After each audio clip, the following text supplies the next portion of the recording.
Your favorite toy truck nerds are back. Welcome to That Scale RC Show.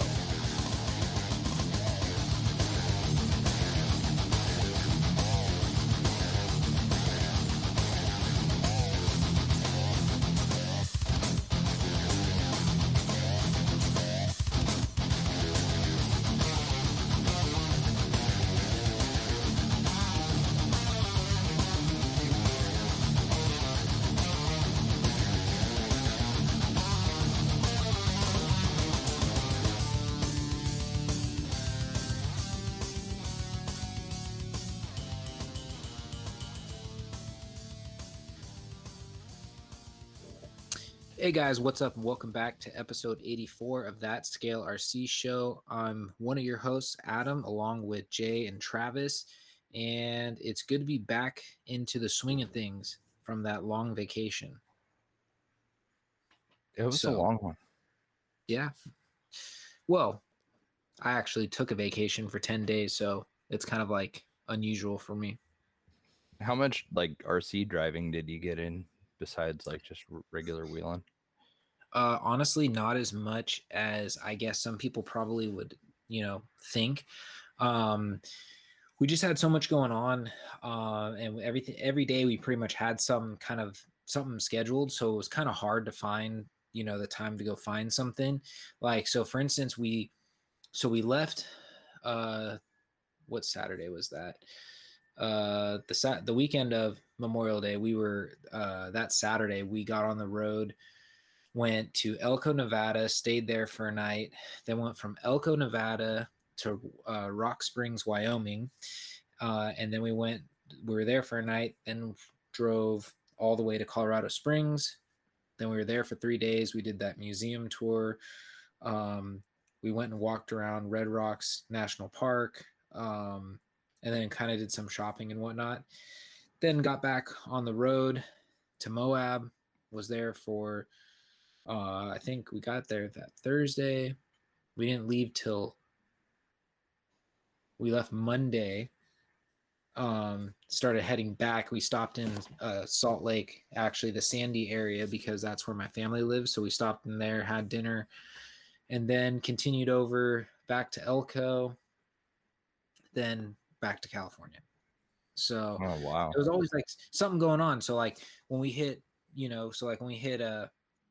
Moab, the first day we got there, we rolled in around like 1-2 o'clock. So we just wanted to get the RV set up at the place, kind of like just, get everything situated, start dinner, get all that going. Friday, we jumped right into it. Went out and hit the trails. Michelle's dad rented a JL on 37s. So if you follow me on Instagram, the any of the photos that has Michelle's Jeep and that gray one in it, that's what the gray one is. It was a rental, which I actually think is pretty crazy, because you'd think places like by a Rubicon or Fordyce, like you think people would be renting out stuff like that for the people who don't necessarily, I guess, have the means to buy something to go hit the trails, but they want to like go out and experience it. They could go rent something. But like Moab, the whole strip, there's like at least 5 or 6 different places you can go rent a Jeep and then just either go on a guided tour or just go out and hit the trails yourself. So Wow, that's crazy. yeah, well, I don't know if this was bad or not. I believe the full day it was like 425. I think. You pick up the Jeep 7 in the morning and you return it at 6 at night. Wow, So, that's crazy. but What did they have, just like a gnarly security deposit or something? Yeah. Crazy. I believe it was something like the security deposit was like $1,200 or something like that. And then you get it back once they, go everything. But they're actually, a lot of them are pretty, like, those places are pretty loose. Like, they don't really 100% check everything, because I was finding things while we were out on the trail that I was just kind of like, I wonder if they know this is like this, or I wonder if, they know that, this is damaged or whatever. Because basically it's like the stripped down version, the base model JL, and they put a 4-inch Rancho lift on it, and then they throw 37-inch Patagonias. And they just let them sit at 15 psi. So you just, you can kind of crawl over everything, and it's like super soft. But the Rancho lift isn't the greatest, but you got to remember they're getting everything in like package deals. So they probably buy like 12 lift kits at a time and get a screaming deal. So, but yeah, no, it was pretty cool. We did this one trail. It was called a Picture Frame Arch. Drove all the way out to the end to the overlook, and that thing just overlooked this canyon, and it was gnarly because you're looking down and you see these cars, and they look like the size of like, a pencil tip, and you're just like, holy crap. So Weird. yeah, so it was pretty cool. And then what else? Oh, and then the next day we did the side-by-side rental. We rented a 4-seater, even though it was pretty much me and Michelle's dad almost the whole entire day. It was actually hella funny. So we were leaving. We actually had a plan on a place to go. And when we were picking up the rental, the guy was like, well, if you go right up this street here and you go here and you go, whatever, follow the trails, he goes, you'll end up in, I forget what they call it, Sand Flats Recreation Area or something like that. And basically Sand Flats Recreation Area is home of, Hell's Revenge. Oh, So okay. so you go up there. There's a couple different trails up there that you can go do. Well, Michelle's dad really didn't pay attention to the signs, and the first thing said this lion's back, and he's like, "All right, let's go do it." So we start going up it, and dude, you're on this rock, and you look on both sides. It's just like a drop off, like 40 foot on both sides. So you're just kind of like tripping out because you're kind of like, "Whoa, there's like nothing on the side of you." But it's weird because in Moab, all those trails like that, they all go over that same red rock, and you could see all the black. So you pretty much know you're on the trail when you're Right. following, anything that's like the black marks. Just keep following those, you're on the trail. Well, next thing you know, I look over and I realized we're on Hell's Revenge. So we did the whole loop of Hell's Revenge. Didn't do any like the big name stuff because that was in the rental thing. They told you to stay off some of the big names. Like they will tell you you're not allowed to go on here, not allowed to go on there. And like Hell's Gate was one of them, not allowed to do that. So, we went and did all, um, the whole, I guess, circle, the whole trailhead itself. And halfway through, we let Kyle drive, Michelle's son, and he's 19. He's not big into four-wheeling, but he did pretty good in that side by side. I was pretty impressed. Like, I know he was kind of like stressed out and freaking out, but he did really good. And then we took him back to the RV. Then we headed back out that direction, and this time we went to Fins and Things, and that was a fun trail. That was the trail we should have done first before doing Hell's Revenge, but yeah, it was pretty cool. Um, it's a trip also because you can drive the side by sides on the street, so you're able to go as long as the posted speed limit isn't higher than 45 miles per hour. You're allowed to drive on the street, and it's a trip because you'll be like going down the main, like for instance, the main like drag of Moab, the street sign will say 35 miles per hour. Then underneath it, it says off highway vehicles 25 miles per hour max. So it's kind of funny because it's like, so you'll be just sitting there and all of a sudden you'll see side by side just like, driving down the street. God, that'd be weird. So yeah, no, so it was pretty cool. And then Sunday we kind of just went shopping and did all that. And then, like I said, then we started heading back home. And I was going to try and find a place in Elko to go play with the cars, but then I know this sounds really mean of me, but this other RV had just pulled in and they were starting to get all set up, and they had like 12 kids with them. And I'm like, I already know what's going to happen. I'm going to try to take this thing out. They're going to swarm around me. They're all going to want to know what it is. Can I drive it? Can I do this? So I was just kind of like, yeah, I'm better off just leaving this in the car. Yeah, you're probably right. And then the one thing I do feel really bad about, and it was one of those weird things. So I'm on the road, after leaving Rock Springs, Wyoming, and we're cruising, and we stopped at this to get gas and coffee before we left, and it said 307 like Auto Plaza or something like that, and I'm like, oh okay, and then all of a sudden it was just one of those things, like as I'm driving, it's just like keeps like resonating in my head for some reason. I go, man, why does that sound so familiar? Then I'm scrolling through Instagram that night and I see 307 Scooter Scott, and I'm going, Oh. oh. So I felt so bad. I messaged him. I said, dude, do you live in Rock Springs? And he goes, yeah, I do. Are you coming through? And I'm like, damn it. You totally screwed up. Like, I feel bad too, because like I was like, I thought like I remembered it afterwards, and I'm just like, oh. So yeah, that was an epic fail. So you guys wasn't Ikaika's event going on about the same time you were down in that area? What part of Colorado? I don't know. I don't remember now. I thought he was like Denver area, but I'm not sure. Denver, yeah, I'm not a fan of Denver, but With their satanic airport, their evil no, it's horse. just, dude, it just felt like I was driving through San Francisco, and I hate driving through San Francisco. Yeah, I have to look it up, but yeah, no, we were in Colorado Springs. So I'm looking it up right now. Crawl space. Does it look like you had a really big turnout too?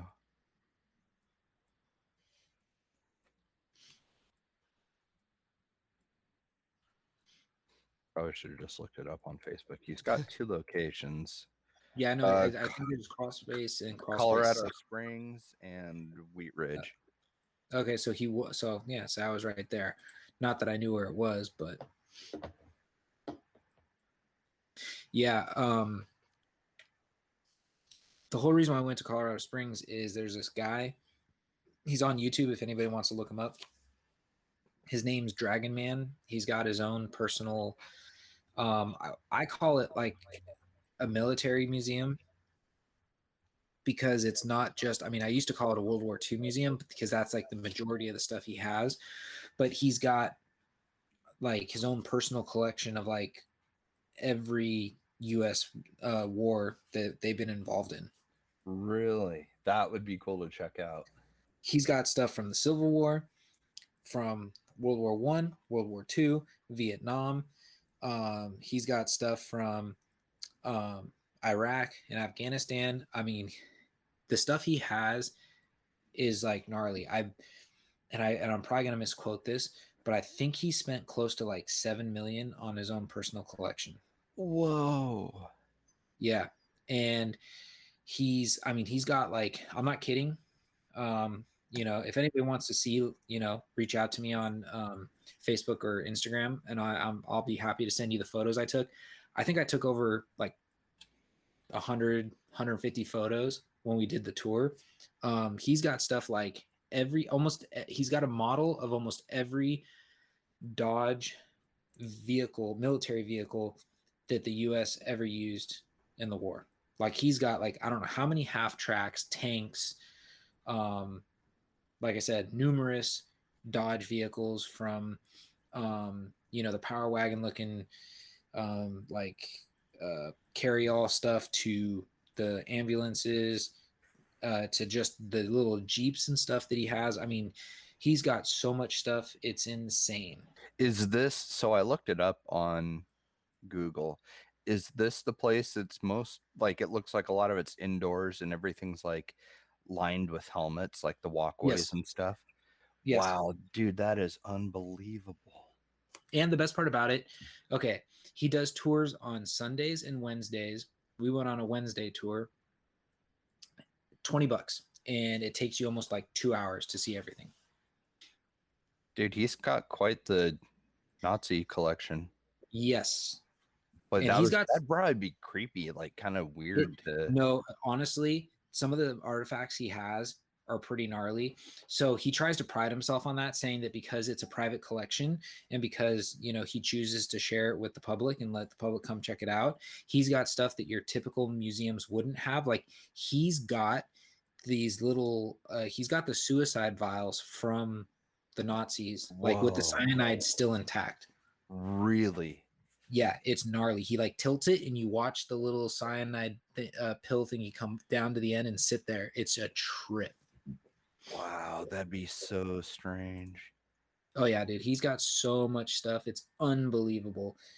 The thing that freaked me out the most, and I'm gonna have to talk to some of my buddies that have, been overseas.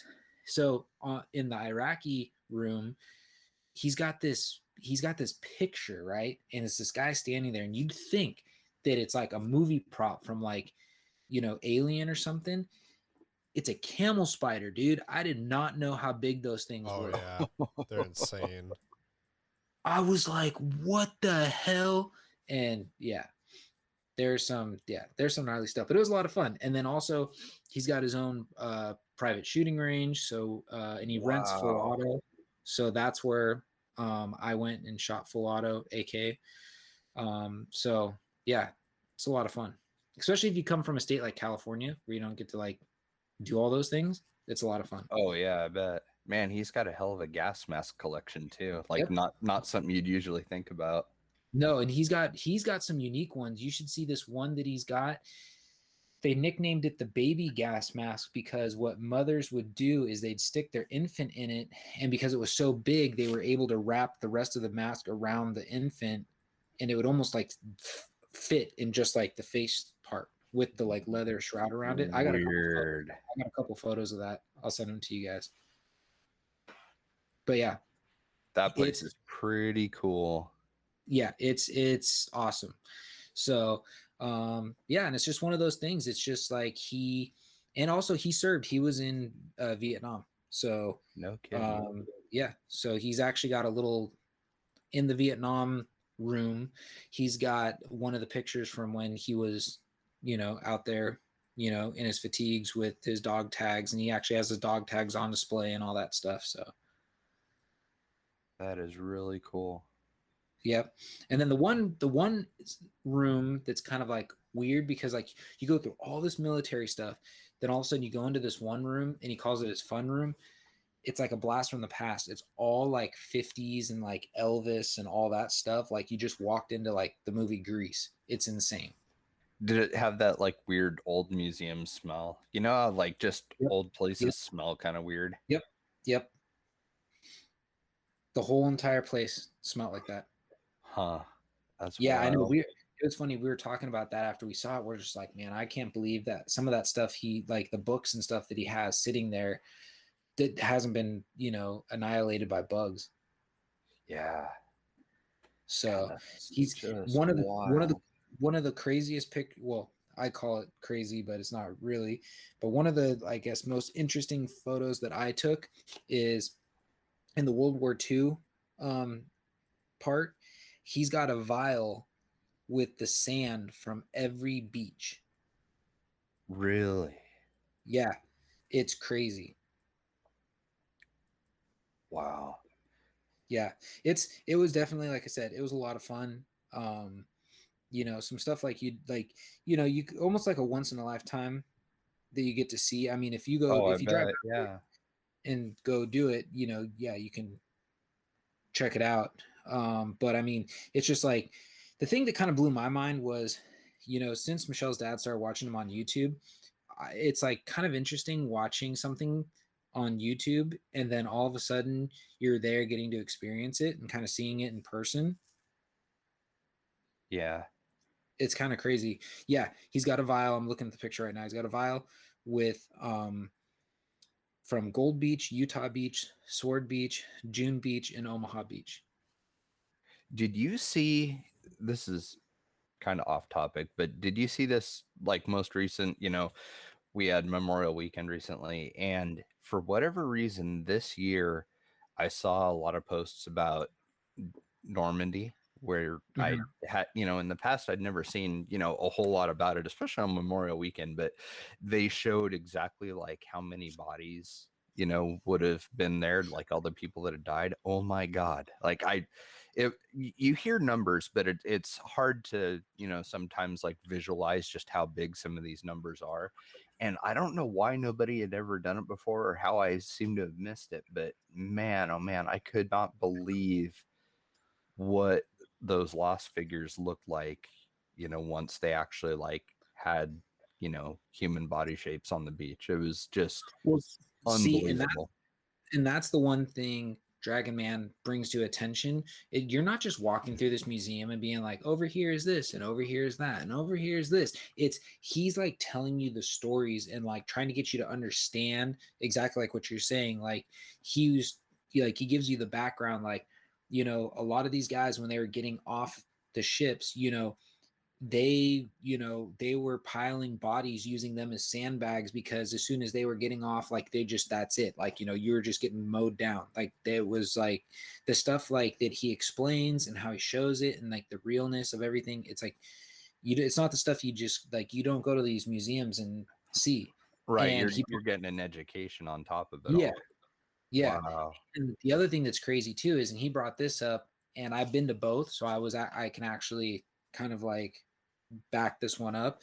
He said that somebody had commented to him and said, you have more artifacts and stuff from, the concentration camps than the National Holocaust Museum in New York. And I've been to that one. Really?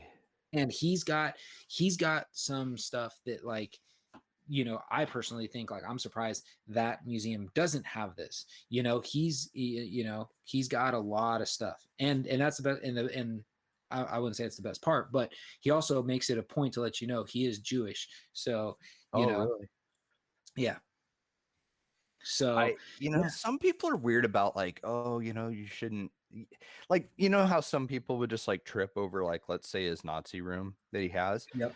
But I think a lot of this stuff's really important because it reminds you of how real it was. It's like, it's not just a story. It was like, this stuff actually happened, and like seeing it and everything. I mean, I honestly, like, it'd probably like mess me up to a certain degree, because it would just cement everything that's already in my mind, into reality, and just So fully the thing identify how horrible it is. Yeah. So the thing that kind of blows your mind is, it not only does it kind of bring to life everything that happens, and like you said, solidify everything that happens, but seeing some of the stuff and seeing a lot of these artifacts, the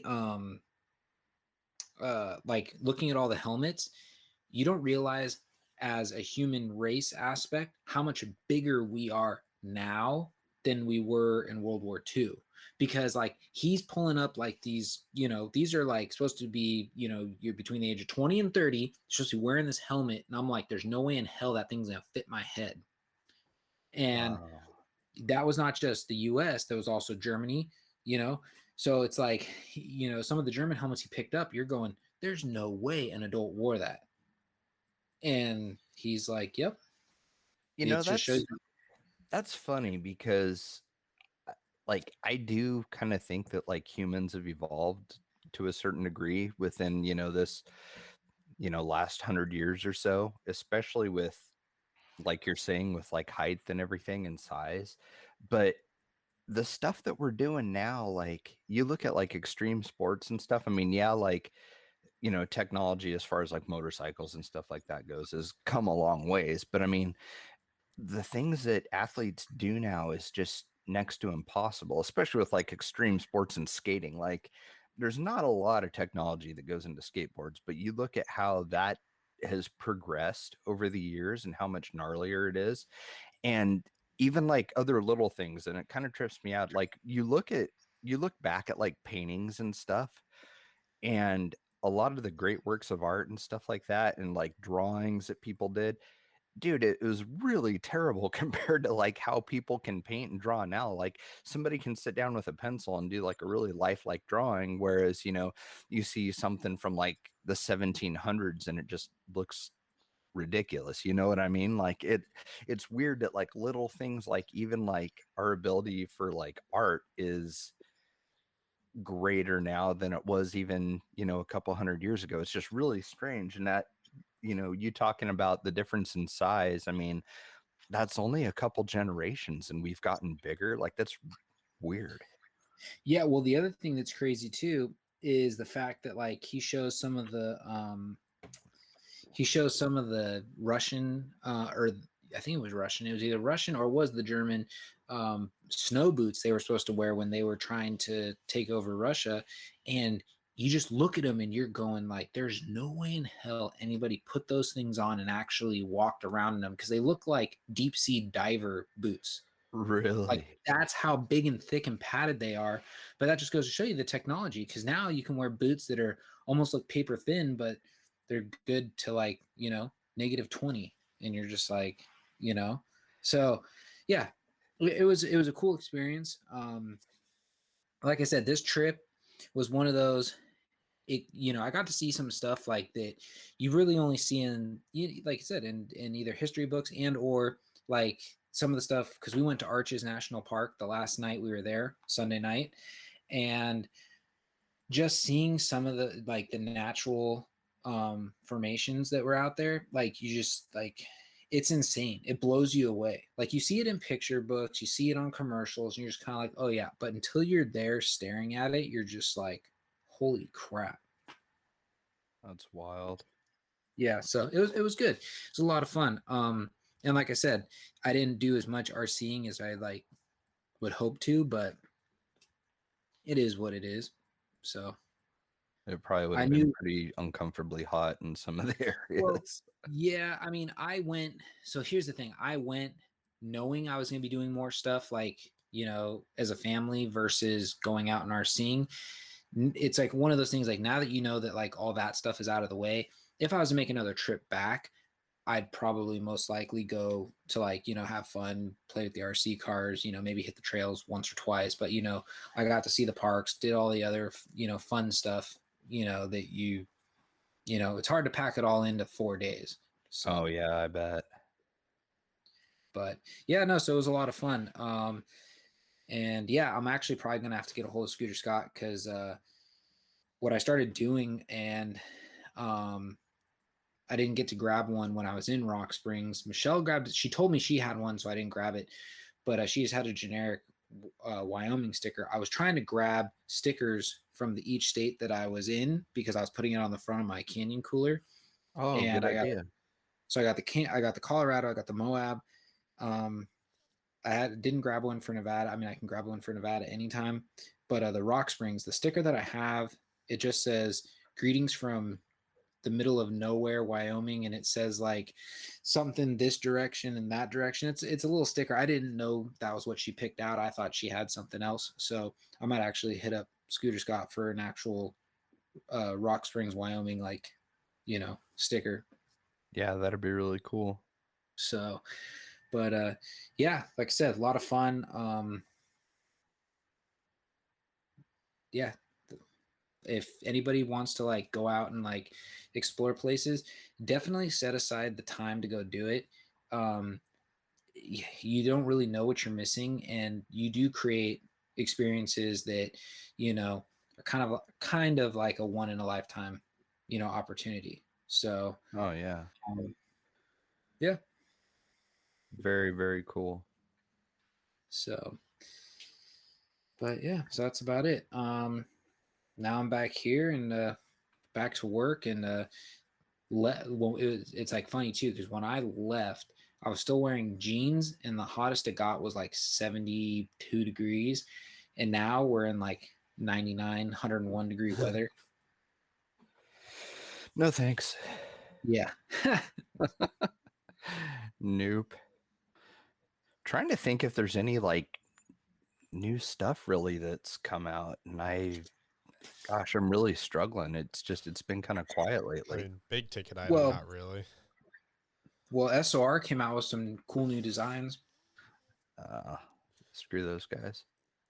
Okay, well, I really like the one that reminds me of something like Heatwave Visual or like Miami Vice. Yeah. Oh, The one that's Travis actually stuff. Travis's profile picture right now. I actually put a sticker of that on the back window of my truck. I printed a bunch of them off because usually when I package orders, I throw a podcast sticker in, and it's got like a vehicle sized one, and then like four kind of varying sized like scale ones, and I started making the palm tree decal and throwing those in with people's orders now. Nice. I'm not sure how long I'm gonna like have that as like our profile picture and stuff. It was just to kind of help promote the new stuff. I'll probably switch it know. back, but I don't know. I thought Rock, it was kind of cool and a fun rock it design. through summer. Yeah, probably. Just arrived. Let's If see. if I had that kind of like, ability to do stuff like that, I mean, I'd be coming out with all kinds of stuff. I'd come out with the logo for like the 4th of July. You already have the SOR palm tree one that's kind of like, solidifies summer. So yeah, I'd be doing all kinds of stuff. Yeah, now that I've been kind of motivated to do some different design stuff, I might do that. I did some really cool looking ones, some UC Fab ones with the flag in it and stuff a long time ago. I kind of want to maybe do our new logo with some of those too. Maybe I'll do that for That'd be 4th cool. of July. That'd be really cool. I still have one of those shirts. The UC Fab. What is it? What did you call it? You called it the. It's not. They're not. Was it Recon? It was the all black American flag one. Yeah, that was probably one of my favorite designs ever. I really Yeah, like that one. that one was really cool. What else?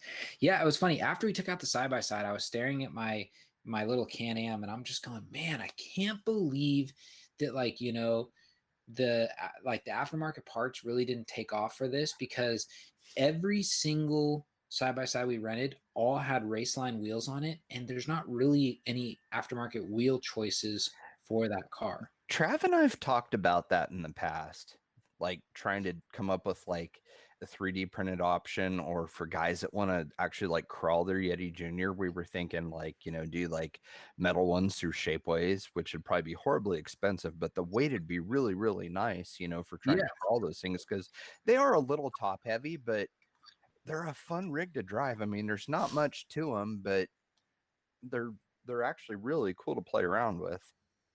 yeah. No, actually, when we got back, I went out before my boss's son's graduation party, met up with Elio and did a little, crawling around. And I actually, before I left, I pulled out the Yeti Junior and was mashing it around, and just, it was funny too, because he goes, dude, did you put a brushless system in that? And I go, no, that's the factory, everything. And he goes, really? And I go, well, you got to remember, that thing came with, I think, a nickel metal hydride battery, if I'm not mistaken. And it said that it was not rated for lipo, but I put a lipo alarm in mine. So I just plug the balance port into it.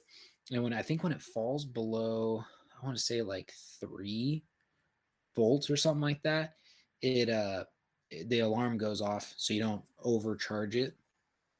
I mean, Oh, or that's over pretty drain it. cool. And then with the little 2S lipo I put in there, dude, that thing makes a huge difference. Yeah, mine was a little ripper. I've just had heat issues with it, so I had to put a fan on it. But supposedly, uh, I want to say it's like the Traxxas 16th scale brushless system fits in those or something like that. I might be wrong, but I think I've seen guys run those. So I don't know. That might be something to check out. Well, I know Holmes Hobbies makes a 380 size. Um, it's the like revolver, but yeah, I'm There'd be a pretty good happy. one, actually. Those aren't censored, are they? Revolvers? No. Oh, well, that'd be perfect then. So actually, which, to any of the Holmes Hobbies fans out there, that is one thing he's doing this week. He's got some new, what are they called? I got to pull it up real quick, because actually I couldn't believe it. I saw the post. Mind you, the post was only out for an hour, and I was checking it at lunch, and he said, oh, we're working on these new, we got a small batches, the Revolver 540 team spec edition, super short. It's like a snub nose. Like, the thing is tiny. And he's like, we got batches. We got a few batches of 60 going out, so keep your eyes peeled. And I'm sitting here going like, oh, it's only been an hour. There's no way they went through 60 motors. Sold out. No kidding. I'm like, are you kidding me? So I'm Wow. like, I keep going to the website and refreshing the feed to see, because I think, I mean, I think I'm going to commit to this too. I'm thinking about redesigning my quote unquote cheater rig. Because back when I first built it and kind of copied Elio's, direction, it was something that there we didn't really follow any kind of like guidelines. We just kind of wanted to make something that was like comp orientated and make it work in the scale world. So we did that was back when the XR mod was really popular. We did the XR mod. We did the like brass knuckles. Actually, what I did was I used deluxe fab um, brass knuckles.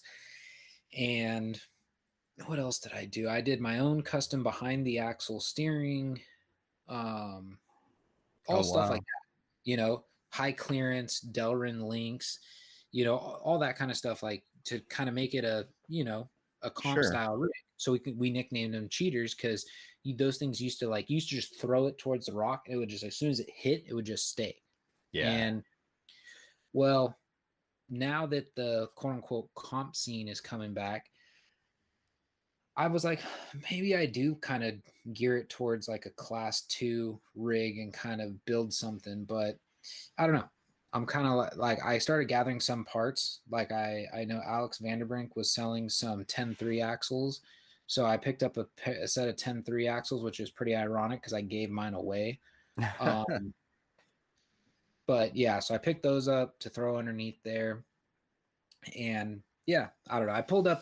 I was bored over the weekend, and I pulled up the actual rules, and I was kind of like, I got a little overwhelmed. So I'm kind of like, I'm gonna have to really sit down and figure Doesn't out. that suck? Like, eh, that was the whole reason, like, why we just got out of like wanting to do any on-road or oval racing or anything, was like the local club made the rules just so crazy and convoluted. You start reading and you're like, nope, never mind. This is too much to try and worry about.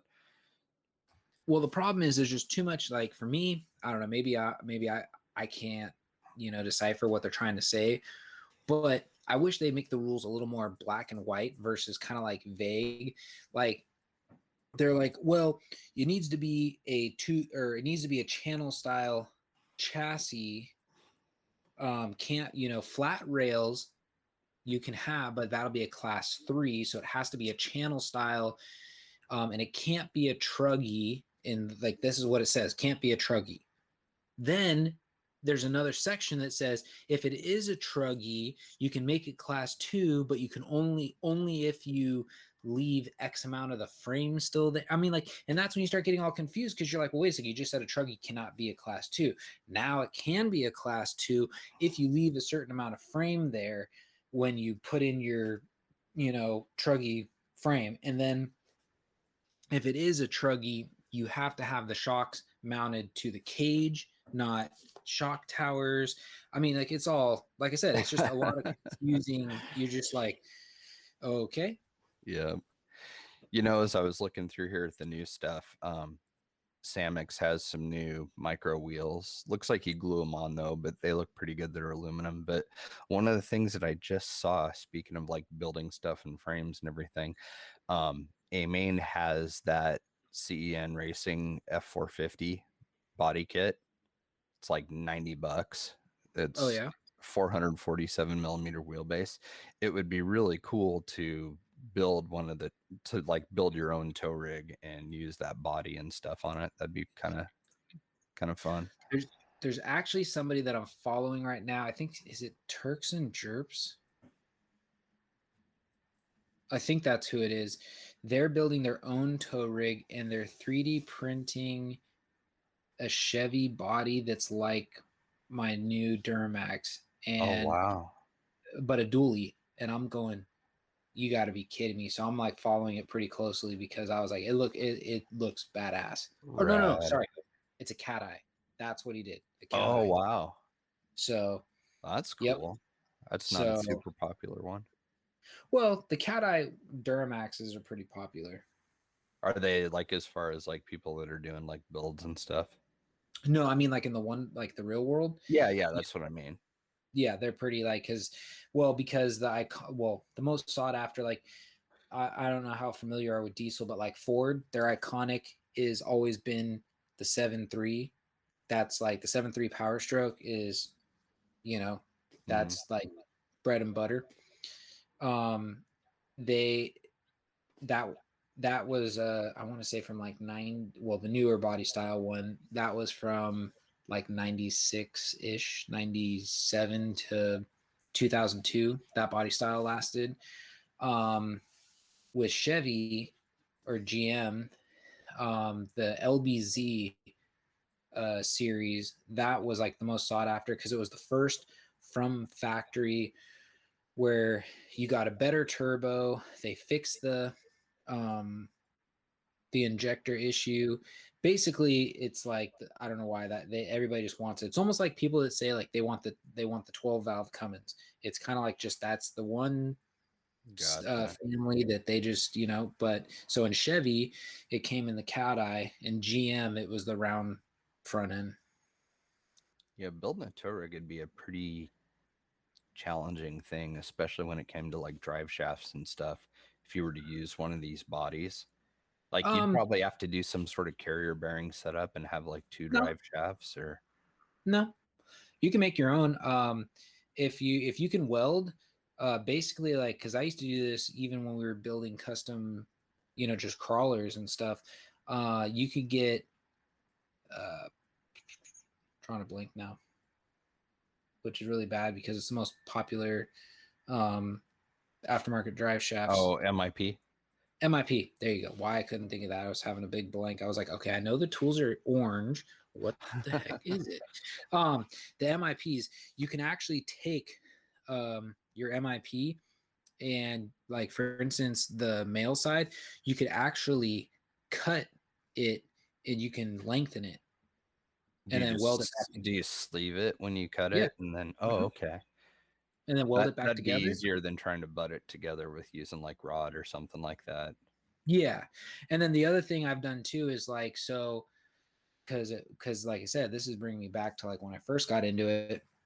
You used to buy some of the MIPs, and like you can get ones with longer and shorter, like the female sides. And what I would do is, like, sometimes I was like, oh shoot, my drivetrain's it's changed a little bit, and I need this, or I need this part out of this, and all I have laying around is this one. What I used to do is, I would actually take that and I would cut off, I'd cut I guess the piece I need to make it longer.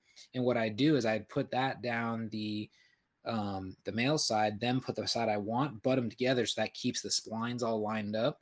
Then just weld around it, grind it semi as smooth as you can get it. And I mean, you're not going super fast, so Right, it doesn't really matter. So, and I've got a couple rigs with welded drive shafts, and they're still going. That might be a fun project one of these days. That could be interesting. They have a clear version of that body, which would be rad because then you could have clear windows on it. Exactly. Yeah, it'd be fun. Well, did we get a whole lot of response on our questions and stuff today, or how did that go? Yeah, we did all right. I can get into that if you want. Yeah, what do we got? Okay, so we asked a question ahead of today's episode, which was, what's your favorite tool, material, or product that has made things way better / easier for you when it comes to your builds? And we got a couple different responses. They're all kind of mixed in here with the questions, so you'll have to bear with me. But the first response we got was from Christopher Cannon. He said, love my rod bending tool. Fabrication of bumpers and cages are so much fun. Oh, I bet. That would be nice to have. Yeah, I agree. Our friend Jared has one of the Northwest Scalar Designs tubing and rod benders where it does, like, you can do the left and the right at the same time, so it all turns out exactly the same. Like, really, really cool. Yeah, that'd be pretty awesome. Yeah, that's always one tool that I've always had my eye on. I just haven't pulled the trigger on getting it. It's a big ticket item, but man, it'd be worth it. I mean, that guy's like whole selection is like, if I just had a ridiculous amount of money to just blow on basically setting up a fab shop for these. Right. You know, Yeah, like between like his chassis jig and that tubing bender, that would be super sick. yeah. Um, Eric Warren says, my favorite tools are super bright LED light bulbs to light my workbench and my cheater readers so I can see what the hell I'm doing. Not far behind him. um, he also had a follow-up question. He said, on my way to Axial Fest Badlands, any speculation as to a huge new release from Axial? If they're doing it, it's Speculation. been pretty tight-lipped, like no photos or anything. My speculation is, like I said, I'm still waiting to see them do what they've done in the past and revamp something. And like, for instance, like the Honcho in a 10.3 or the Deadbolt in a 10.3. I mean, I can see why they probably wouldn't do it, just because they're going to be like, all right, it's, it's redundant. But you got to remember, they've done the JL and the Gladiator, which are both big ticket, vehicles. To your average person that wants to get in, that wants to buy a 10.3 and doesn't want to spend that kind of money, you put out something like the Honcho or the Deadbolt, and you're going to shave a big chunk off, and you're going to get more people buying that. Yeah, they need a good entry-level rig, because I think that's where like Element is really selling a lot of vehicles versus them right now is like getting people into it for under that $400 mark. Exactly. I think that's a pretty important dollar figure to stay around as far as sales go. Yeah. Chuck Gorecki says, any chance you could tell us what you think of the Ecto, or if you know when it'll be out? I thought A-Main has them already. I don't know. think so. They're not on Associated's website. I mean, they're on the website, but they're not for order on Associated's site yet. No, looks like it is still pre-order. But I know what it retails for now, $379. What he asked? What are my thoughts on it? Yeah, we kind of detailed that. Not to be that guy, but we kind of detailed it pretty heavily in the last episode. Yeah, I mean, basically a gatekeeper without a cage and a nice, small, lightweight, almost, comp style older truck body. And Yeah. no, it's fun. Like the gatekeeper, actually, it works really well without the cage on it as a crawler and stuff. It's got cool stuff. Like I like the bumper and everything that's on it. Like I put that bumper on a couple other different rigs because it's just super, super tiny. So no, it's good. I don't think anyone that buys one would be disappointed with it at all. Yeah. I agree. Let's see. Jared Bluen, the tools that run SR Racing always make my builds more enjoyable. I could see that. Thanks. That makes sense. Justin Gebhardt says, I like sheet, aluminum, and styrene for materials. My favorite tools are picks, my E-clip tool, and I'd like to get some bearing pullers from Intigi. I know it's Intigi, but they're the only company that I know of that makes bearing pullers. Well, and same with the pinion puller. I think Energy's the only one that makes a pinion puller too. That's a tool I'm surprised more people don't have, because as easy as the set screws on pinions are to strip out, like if you have a pinion puller, man, I love that thing. It's saved my butt so many times. I may need to look into this. Yeah, no kidding. That's interesting. Yeah, like a pinion puller would be a good one. Like figure out, build a better mousetrap. Yeah. But his E-clip tool, I'd like to see what that looks like. Yeah, me too. Yeah, I'd like to see what that looks like also, because I can't tell you how many of those I've shot across the room. Building E-clips. shocks, and like there's so little that forget going to like the local hardware store and finding a replacement if you happen to launch one into the atmosphere. I was pleasantly surprised how easy the E-clips were to handle when I was building those element shocks a little while ago. Oh, because you had to take it apart and grease everything. Yeah, I had to rebuild them, and I was like probably the most positive E-clip. I mean, they're still terrible. Like no one should ever, like E-clips should go away. They should be banned. They should be illegal. Well, But on most race rigs, they have nuts that go on top of the piston. yeah, I understand. I understand why they're here, but I don't like them. And Yeah, so it's no. like, but I was surprised that I wasn't like losing my shit rebuilding those because of the Eclipse, where I otherwise would have in every other application I've had to use Eclipse in. So that's very positive. I just had an idea that we need to talk about when we're done. Don't let me forget. We need to talk about shock shafts after the show. Okay. Cool. Um, Brandon Catton says, never heard of Spec RC, but to answer the first part, oh yeah, we showed a picture of Spec RC wheels. Those things are cool. Yeah. But to answer the first part, 3D printing hands down has made things better for me personally. That and a bending brake. Yeah. The whole thing that started all this was just that bending brake, because I can't believe how convenient that thing is. Right. So if you want to make that even better, what you need to do is you need to modify the part that clamps. Yeah, the part that clamps down. Well, there's nothing to clamp the sheet metal to the brake itself. Like, they give you a piece of flat stock that you like Yeah, no, set I know. on I top have of it. one. Yeah, it's a bummer. So I use little like not vice grips, but That's what I'm using, is vice grips and C well, you clamps. could use C clamps. That's what it is. I use the C Oh, clamps, okay. little C clamps. But what I was gonna say is, if you cut like notches in the brake at different levels, you can actually like bend boxes, because now your other piece of sheet metal will have somewhere to go. Oh. So yeah, I knew somebody that way back when I first got into this.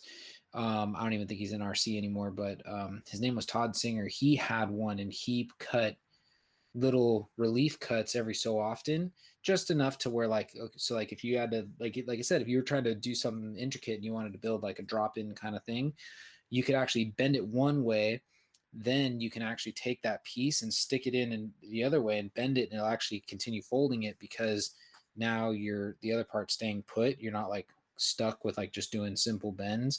Right. It worked out. I mean, it worked out for certain applications, but yeah, just one little easy thing you can do to improve that tool. I'm mad that I didn't buy one sooner, just because, I mean, there's so many times that I could have used this on stuff. I mean, even just like little dumb stuff like making little like brackets and stuff to like mount electronics on and things. I mean, just the possibilities are limitless with this. The only thing I got to figure out is a good way of cutting aluminum, because sheet metal, tin snips aren't doing it. Like, it tears it up too much, because all the cuts are so tiny with RC stuff, and you're trying to use these big clumsy things, and I don't know, and it doesn't leave super clean edges. It kind of curls them. So like, the best luck I've had so far has just been body scissors, but I don't know if I can afford to just keep replacing body scissors after every piece that I end up making. So I know it's kind of hard, but I was going to say I've always had good luck with the bandsaw, Oh, yeah. but not everybody has access to a bandsaw. I have a really old one that attaches to a Dremel. Like, it's actually, it's like a jigsaw actually, but well, no, a scroll saw, excuse me, scroll saw, because a jigsaw is like handheld. Yeah. Yeah, it's like a little scroll saw that is powered by a Dremel with like a cable that runs to it, like a speedometer cable, how they're like, squared. It's like that. So I've never used it, but you just actually gave me an idea that might be worth trying. Yeah, because otherwise, the only other thing is, if you get really high end tin snips, they won't curl. Yeah, see, But I got Amazon specials. Yeah, you gotta spend some money. Yeah, I'm trying to think. Because I don't work with too much aluminum. I'm definitely going to now. That or Lexan. I mean, this would be great with Lexan. That's what I was gonna say. When I used to make my little like chintzy, I don't even know what you want to call them, simplistic interiors, enough to hold a figurine and like a steering wheel and stuff, I used to use that Harbor Freight bender, and I would sit back with the heat gun and kind of just go back and forth and kind of just heat the plastic up, and then just kind of bend it and hold it to where you want it, keep heating it up. Then it gives it a nice uniform across the whole, like, piece, and then just kind of wait for it to cool down and then let go. And then you actually have like a nice bend versus trying to like bend it by hand or, I've tried heat it that, up. like using the edge of a table and a heat gun and stuff, and I've never Yep. had super good luck with that because it always ends up getting like kind of pre-bent before the rest of the bend starts, like a lump in it. It's just Yep. not real clean, but man, I don't know. It sounds dumb to be geeking out so much over, a sheet metal brake, but like honestly, that is going to end up being one of the handiest things ever for building these things. Yeah. Yeah. Christopher Schumann says the TGH rod end speed wrench has made the link assembly game enjoyable. We've seen those in the racing world. Yeah. Yeah, that's a must-have. And then this is our last question. It's from Josh King. He says, "What's the last thing for RC that you were excited to buy it but disappointed once you got it?"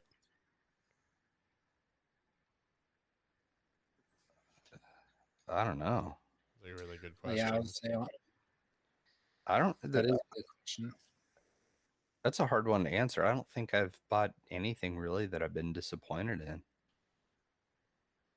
Like, I mean, even with like as much crap as people talk about the Rift and stuff, like of all the opportunities to be disappointed with something, like I wasn't disappointed with that thing at all.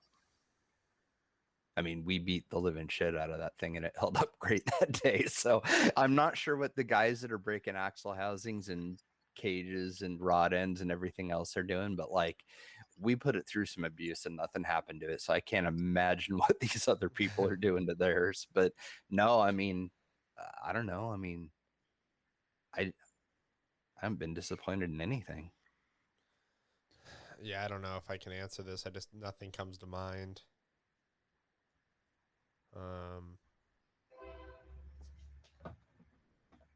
Yeah, I don't know. Yeah, I really can't think of anything.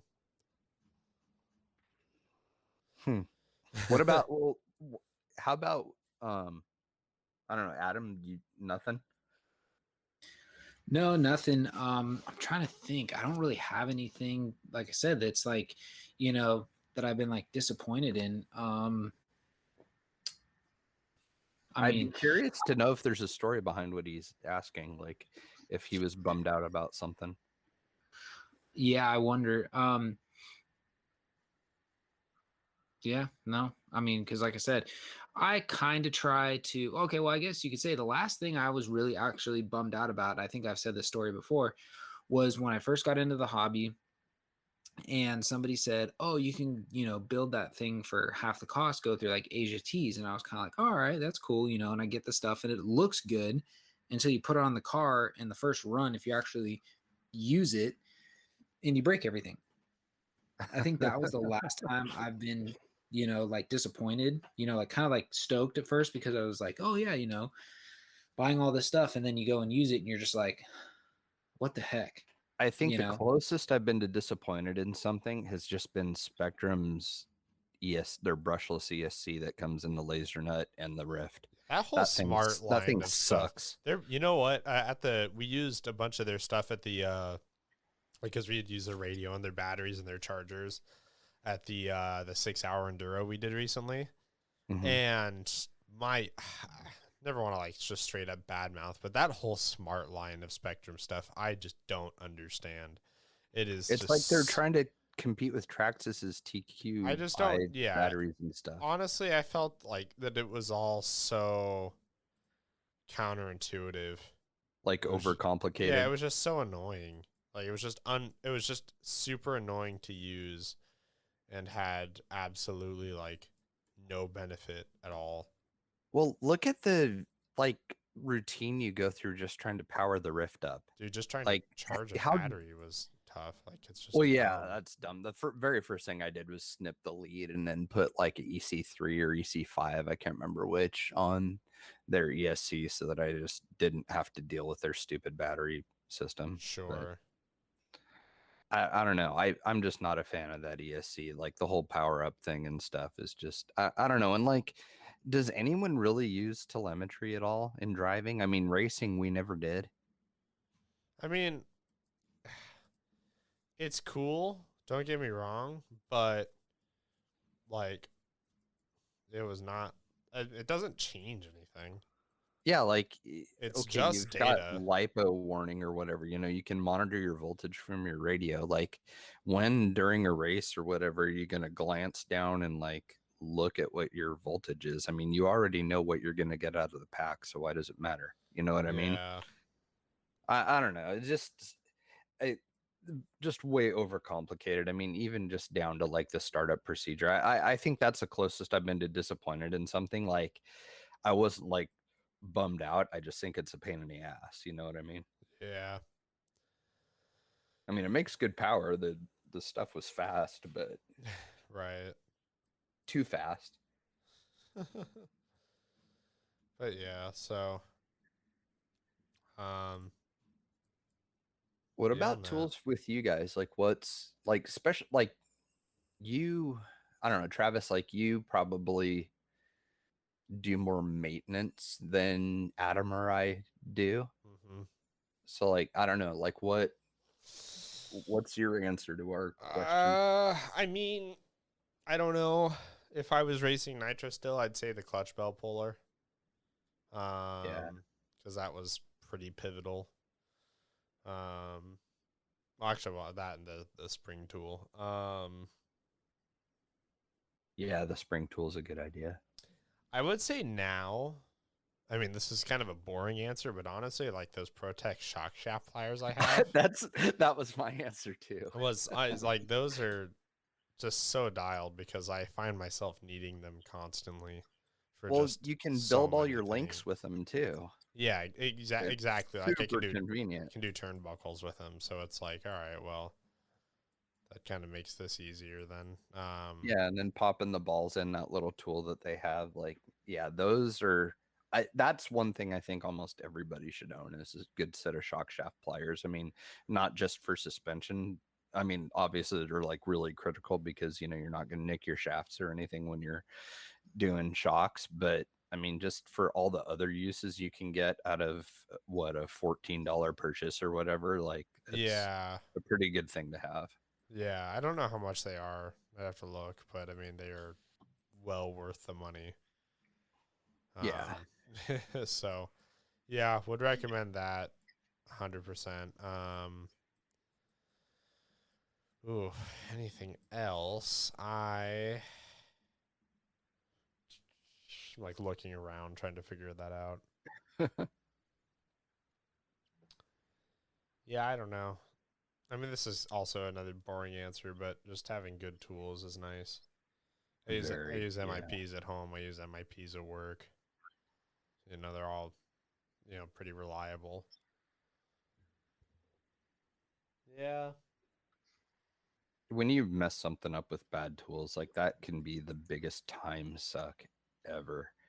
No, honestly, I don't like I have such a distrust from like when we were using like those dynamite tools and like the Yep. energy tools and stuff like that. Like I just have such a general distrust that I just like almost refuse to use anything that isn't an MIP at this point.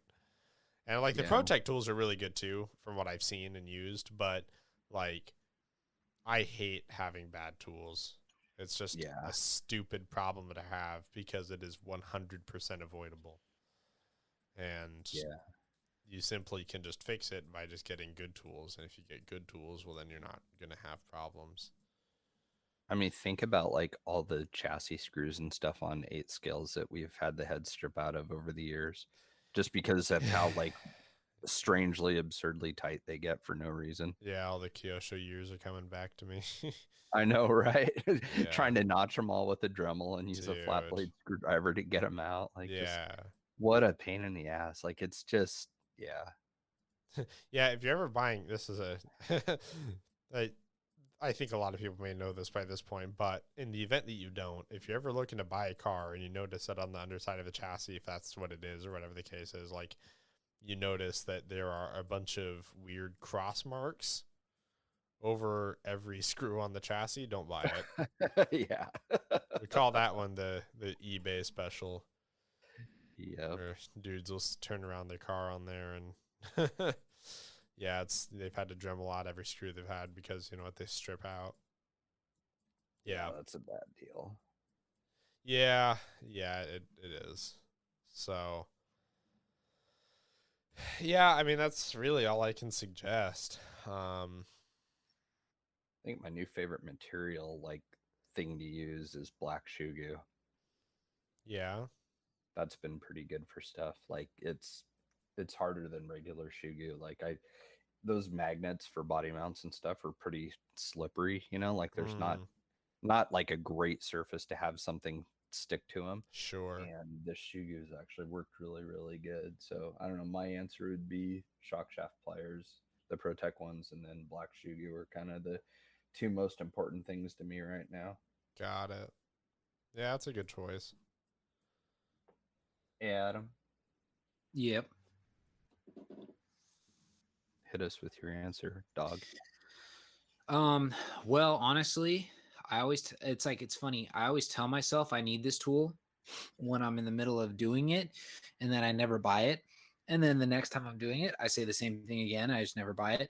But I do need to get myself one of the shock tools because I do the method where I take like cloth and I like vice grip it.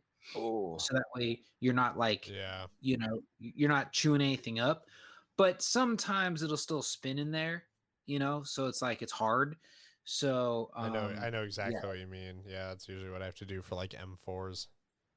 if you Yeah. haven't bought them by Christmas time, I'm buying you some for Christmas. And then, it's funny. I guess they have two levels of their, tools because I have some of like the really cheap dynamite tools, like the hex wrenches and all that stuff, and they work all right.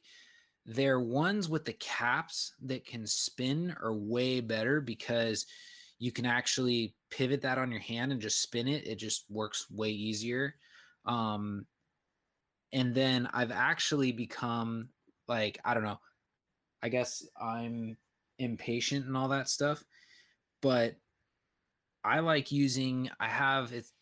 DeWalt. It's like I don't know what to call it. It's a gyro screwdriver. It's battery powered. It takes this super small, funky little DeWalt battery. So when you buy it, it's all in the kit, has its own charger. And basically what it is it works just like a screwdriver. And the little, like the Team Associated, the Low C, even the Dynamite ones now, those little, and I think even Vanquish has them or something like that. The little adapter Protec, the adapters for like the Allen drivers and all that stuff, it holds it. All you have to do is push the button, the forward button or reverse, whichever way you're going, and then turn your wrist the direction that you're going. Like, do you want it to go forward or backwards? And it just drives it in. And it's not super powerful, so you're not going to like, I mean, you can potentially, depending on what material you're going into, like over tighten stuff, but it just makes things so much faster. It's like you look at some of the wheels I put together, you're just like, oh, there's like 500 screws. And if you do it by hand, it used to take me like 2 hours to put a set of wheels together. Now it's like I can get it down in like 45 minutes because I got a tool, and you just got to know when to like let go and slow down. And like I said, it's a gyro. So when you push the button and you turn your wrist forward, it starts going. But if you like crank it all the way forward, it's going to be way faster. If you like back off a little bit, then it's not going to be super fast. It's pretty cool. And I think it was like 70-80 bucks. I tried to use one of those once and I fought it a lot, like trying to, I don't know, of course, I'm not super coordinated sometimes. So yeah, that would be my answer. Gotcha. I was cruising through some of the newer stuff here on AMA and I didn't scroll down far enough before. Kyosho has a new 24th scale Mini Z out, Oh yeah. and it's a sand-colored first-gen Toyota 4Runner with like a roof rack and stuff on it. It's pretty rad looking. Looks like it comes with Milestar tires, it looks like. Something like that. Yeah, I actually just picked up a bunch of upgrades for my 24th scale axial. I wish there was more wheels. Like, they need to stop trying to make them with the beadlock ring and the screws on the outside, because that just kills the scale look of them. Like, I like the ones that we got for the giveaway build. I think those turned out really cool, but like some of the other wheels just aren't rad looking. No, I get what you're saying. Yeah, it's hard to find some. I don't know. I got a set of cheapies coming, so we'll see how those turn out. Because I'm not a fan of the T reel. They just don't look. I don't know. Some of Yeah, them I didn't. Yeah, exactly.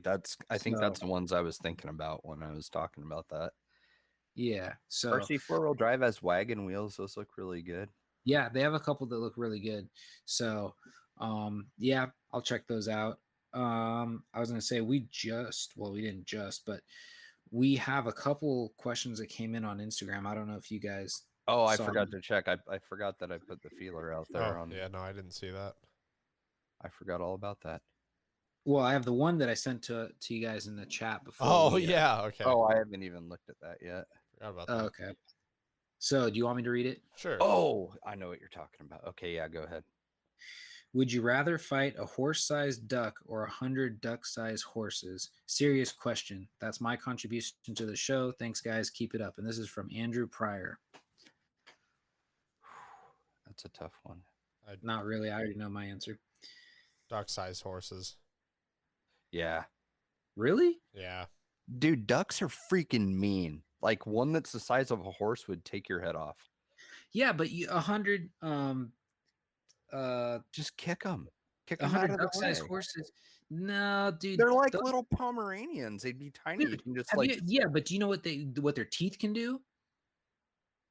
yeah, but they're You didn't think little. They about don't open that far. I don't know, Yeah. dude. I would go up against a duck with, or a horse with that's duck sized, its little mouth, versus King Kong sized duck with.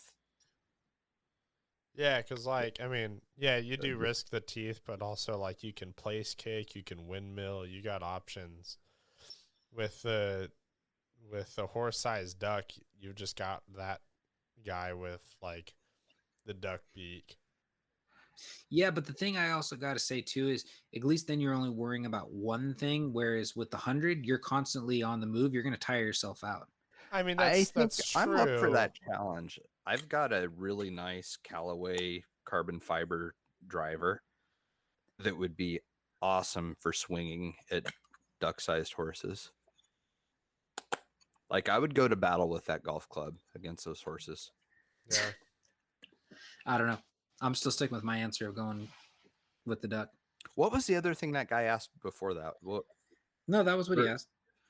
That would But just there be was something else going on in chat, I thought. Oh, yeah. He commented Was back it- on June 8th. He said, catching up Oh. on episodes, just heard the mention of rednecks with paychecks. The shit is wild, man. I've never been, but people die out there and get hurt regularly. Someone from Texas and someone who is into rock crawling, full size and tiny trucks, rednecks with paychecks is embarrassing. Laugh out loud. Y'all take care now, you hear? Yeah, I was a little surprised. I mean, I guess now that I think about it, I'm not surprised that people die there. Yeah. I wonder how many gallons of White Claw girls consume at those things. Yeah.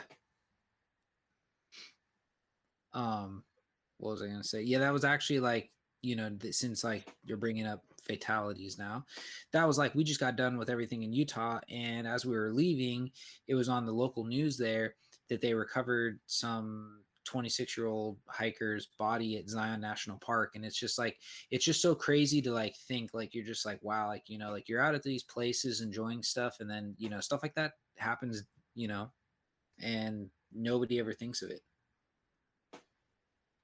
Yeah, it's something I had like a really gnarly experience today that just like completely destroyed my mood for the rest of the day. So I switched doctors and I went today to kind of familiarize our new doctor and stuff with some of the things I have going on and everything, so that I can get my prescriptions refilled and stuff like that. And we were talking about depression and stuff, and we're sitting there discussing it and discussing like what meds I take and stuff. And then she just like drops on me that, she's like, I'm kind of passionate about that stuff. My son had killed himself, and I'm just like, oh, and like you don't even know what to say, and you're just like kind of floored by it, like, oh, okay, well, gnarly. There goes the whole rest of it. I mean, I'm not trying to sound insensitive, but I mean, it was like you're saying, it's like all of a sudden, like, some sort of tragedy happens, or you hear about something, and it just like wrecks you for the rest of the day or trip. Yeah. No, I get what you're saying. I actually thought, I didn't know you were going there with that. I thought you were going to continue on with your post from last night that your Taco Bell is not close enough to you. Oh, I'm still pissed about that. I was seriously considering it too. Like, I mean, I was like, okay, this location's open till 2, this one's till midnight, this one's till 3. I can make it there. Like, I was really thinking about it, but yeah, no. They're building one on my block. Serious? Like where you live? Yeah. Oh, Yeah. nice. Opposite corner of the block I live on. It's pretty awesome. You're so lucky. That means your dad's gonna come visit more often now. Yeah. Yeah. I mean, the other one was really only like 2 miles from me. It really wasn't that bad, but still bad enough I wouldn't go. So, yeah. But downside is I have to live in like Metro Seattle, so I feel like I would just take having a Taco Bell far away and now living here. It is really nice having that area well, though, because I would not really enjoy trying to navigate all those streets and stuff. Yeah, it is such an interwoven mess. Yeah. Well, that and like speed limits are crazy there. It's like you feel like you're going through the middle of town and the speed limit's 45. Like Yeah, it just feels like you're going way too fast, because everywhere here is like 35 and like 50 on the island on the most wide open areas. You just gotta speed. Just no matter what. Almost just to play it safe and not get ran over by people. Yeah, I mean, you just, no matter what, you can assume what it might be, and then you can go a little bit faster than that to compensate for the logic of it all. I do appreciate how safe I drive after spending time down in your area. Like, man, I'm not nearly as dangerous behind the wheel as I thought I was. Yeah, see, I'm the opposite. I'm like, I have to be really defensive just because people are so damn stupid down here. Yeah. Every day going to work is a treat. It's awesome. I bet. Yeah. We have 2 more questions on off Instagram. The next one's from Spencer, aka Sack the Ripper. Do you think that scale crawlers are the most popular genre in all of RC? No. Bashing is. I was just gonna say I think bashing is. Almost anybody you talk to, like even like the job I'm working at, the finished carpenter guys, they all have bashers. I mean, they also have crawlers, but they all got started with bashers. Yeah. I think at one point Scale RC was probably the fastest growing segment, but that's been eclipsed now by drag racing. I think that's the fastest growing segment. Maybe. Yes. I don't know what growth is like for drag racing right now. It sucks to have to pay attention to it because it's not fun. I think it's a little plateaued at the moment, but for a while it definitely was the case. I think I would say it's bashing and then aerial and then scale crawling. Yeah. Yeah, well, what people don't realize is aerial is really big in Europe. It's big everywhere. I mean, it's just massive. Are you guys talking planes or drones or combined or what? Both. I mean, even if you took drones out of the equations and you just did planes and helis, it would still be more popular than scale crawling on a global scale. Wow. Oh, Well, man. I guess that makes sense. I mean, think about like the people that Amen sent up here just for Yeah. that one fun fly that we went to go watch. Yeah. I mean, it's massive in Asia too. Like Yep. it is really big there. It feels like drones really slowed down a lot, and now it's more, like DJI style, like somewhat No, we can't say cinematic that ones. here. What's that? We can't say that word here. Oh, sorry. Um, But like the whole FPV racing, like I remember that was FPV supposed to be like racing, the yeah, next big thing, and that that was a big. really seems like it died. That was very much a flash in the pan sort of thing. Um, I would say, yeah, Yeah, drones as a whole, I think are becoming a lot more popular. But yeah, like the drone racing and DRL and all that stuff, it tapered off quite a lot. I mean, you just don't hear about it anymore. I mean, remember they were talking about, like filling stadiums and blah blah blah and having it televised, and well, like I mean, it now was, you but just like don't hear about it anymore I mean, all it of a was, sudden. but it just wasn't interesting. Like it's like They're it's too cool, quick to pay sure. attention to. Yeah, it's not spectator friendly. Yeah, not at all. That's RC in general. But yeah, even without like tapering off, I still think aerials definitely big. I just don't think I could have fun with it. Like after finally getting a chance to like fly and stuff and have somebody like on the, right there to take over, and if I got myself in trouble like I did with Brett that day, Mm.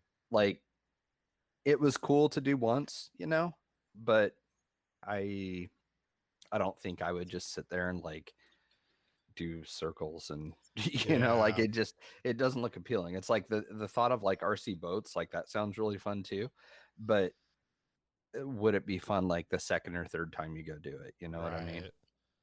I kind of need to learn to fly better, at least for drones. Well, with your But job, yeah. yeah, other than that, I don't have much interest. Yeah, like I don't even really, I don't know. I mean, for a while I thought it'd be cool to have a drone for like, you know, video and stuff like that with us doing our thing, but like I don't know, that's came and went. Like that's not even something that I'm even considering anymore. Well, we can't afford it. Well, yeah, that too, but I If we mean, could, it'd be a different story, but I don't have, neither of us have 10K to drop on a reasonable filming setup. yeah, no.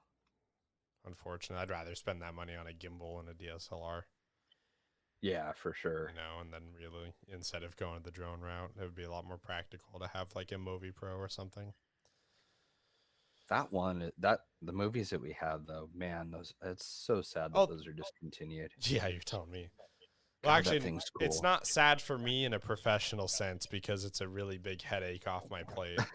But Yeah. from a consumer standpoint, they are really cool, and it's unfortunate that you can't buy them.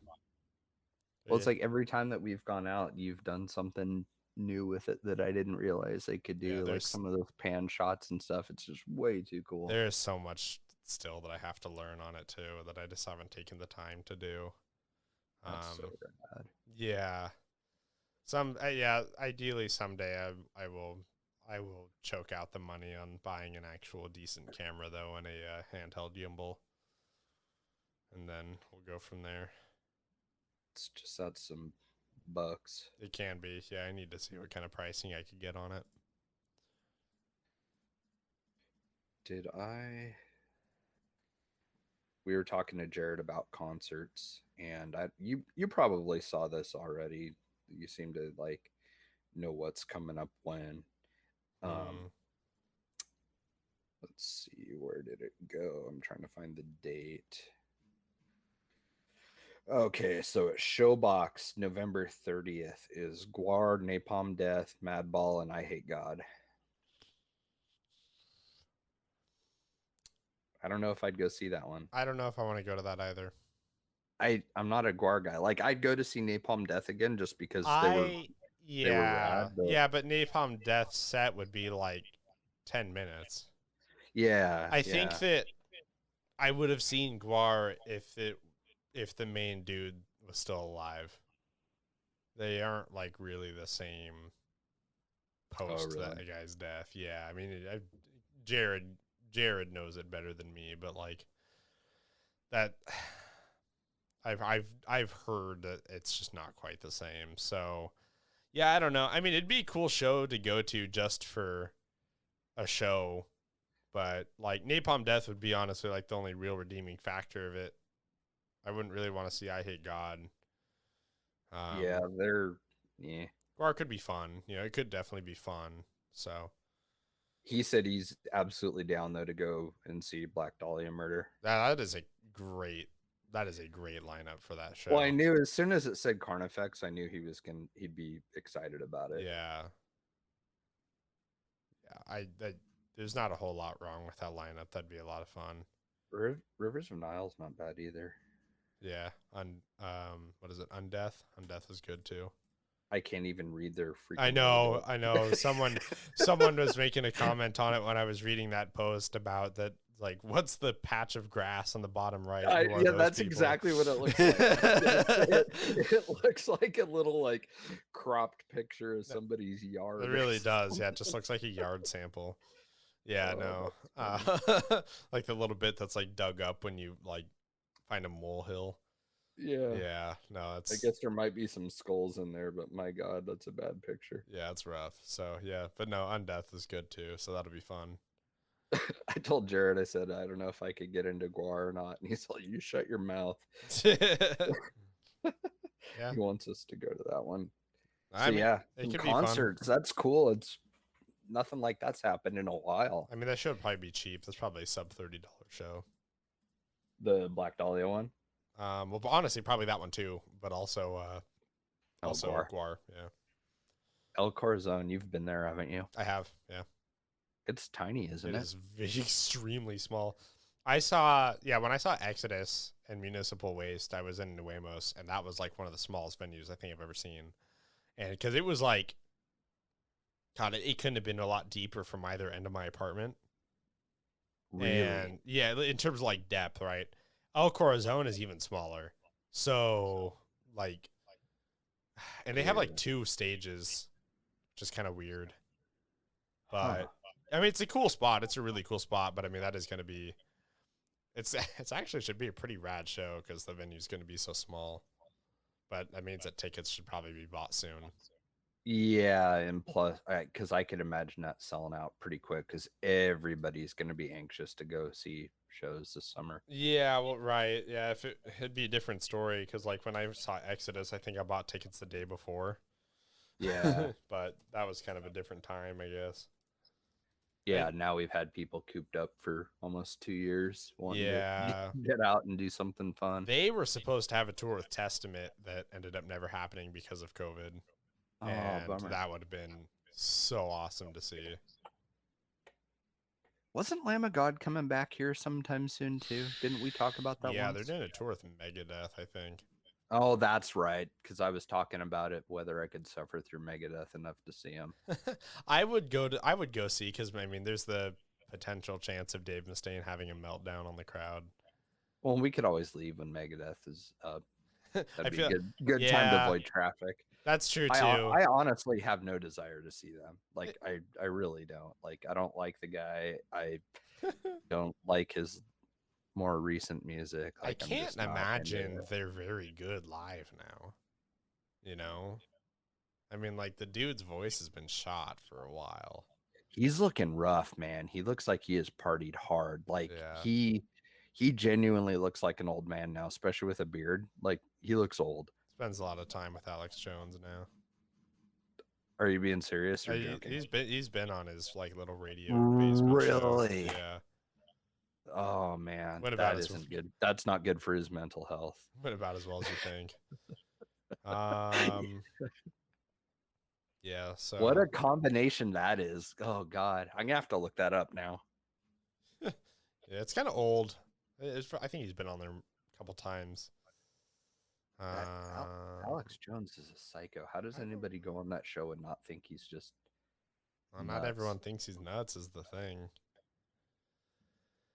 And Dave Mustaine probably thinks that the guy is totally like on the level. Yeah, I mean, honestly, honestly, Mustaine's not too far away himself. Yeah, I was gonna say. Let's see. From Andre Campos, aka Scale Metal Supply, Mhm. he just asked, "Who's going to Axial Fest?" That's a simple. I'm probably the only one going. Yeah. Yeah, I can confirm. If lodging was easier, then we'd consider it. But Yeah, I can confirm I will not be there. yeah, So yeah, and I think that was it for questions, unless there was anything else. I mean, I could be wrong, but that's at least all I saw on Instagram. Okay.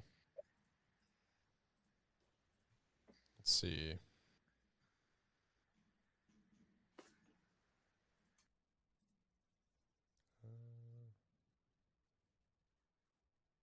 I'm confused as hell. Anyways, yeah, it looks like it'd be about $35 after fees. that's not bad. No, it's not at all. We need to do that then. Yeah, we should. I'll post the You link soon. Want me to just send you the money to it? Sure. Okay. Cool. Yeah, that will be a good time. I think I'm ready for that. Yeah, absolutely. Probably just stay at your house that night or something. Yeah, we can do that. Wonder. Is it gonna be on like a Tuesday or some oddball I am date, looking like, at that right now. Yes. God, I don't know why they do that. Yes. Well, I mean, I guess tour days have to be like daily. Yeah, that's true. That makes sense. It'll be on Tuesday, the 14th. Figures. Yeah. I say Tuesday, and of course.